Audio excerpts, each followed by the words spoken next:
పీడించే గతాన్నో బాధిస్తున్న వర్తమానంలో చూసి తలదించుకొని ఆగిపోకు. ఒక్కసారి తలెత్తి భవిష్యత్తు వైపు చూడు. నువ్వు సాధించబోయే విజయాలు నీకోసం ఎదురు చూస్తూ ఉన్నాయి. చప్పట్లు కొట్టే చేతులకి అలుపు వచ్చేలాగా ఉండాలి నీ గెలుపు. Just go head. ఇది గుర్తుపెట్టుకో, ఈ భూమి మీద నీ ఆశల్ని, నీ కలల్ని పట్టించుకునే ఒకే ఒక వ్యక్తి కేవలం నువ్వు మాత్రమే. నీకోసం వాటిని సాధించి పెట్టే ఒకే ఒక వ్యక్తి కూడా నువ్వే. నిజాయితీగా ఉండు, కానీ దాన్ని నిరూపించుకోవడానికి టైం వేస్ట్ చేయకు. నిన్ను బాధించిన విషయాలన్నీ మర్చిపో, కానీ అవి నేర్పిన పాఠాలను మాత్రం ఎప్పటికీ మర్చిపోకు. మర్చిపోవద్దు, ఎలాంటి వ్యక్తులకైనా పరిమితులుంటాయి.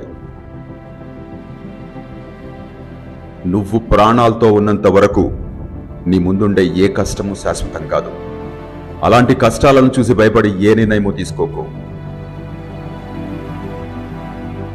గొప్ప వ్యక్తివి కావాలంటే అత్యంత దారుణమైన పరిస్థితులను ఎదుర్కొనే సామర్థ్యం ఉండాలి. నువ్వే ఎప్పుడు కరెక్ట్ అనుకుంటే జీవితం నుండి ఏమీ నేర్చుకోలేవు. ఓపికగా ఉండు. జీవితంలో గొప్ప మలుపులెప్పుడు ఊహించకుండానే జరుగుతాయి. నీ లైఫ్లోని ఏ రోజు గురించి కూడా బాధపడకు.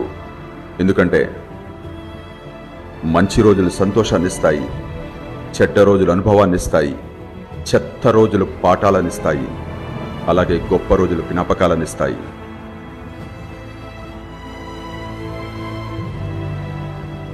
పీడించే గతాన్నో బాధిస్తున్న వర్తమానంలో చూసి తలదించుకొని ఆగిపోకు. ఒక్కసారి తలెత్తి భవిష్యత్తు వైపు చూడు. నువ్వు సాధించబోయే విజయాలు నీకోసం ఎదురు చూస్తూ ఉన్నాయి. చప్పట్లు కొట్టే చేతులకి అలుపు వచ్చేలాగా ఉండాలి నీ గెలుపు.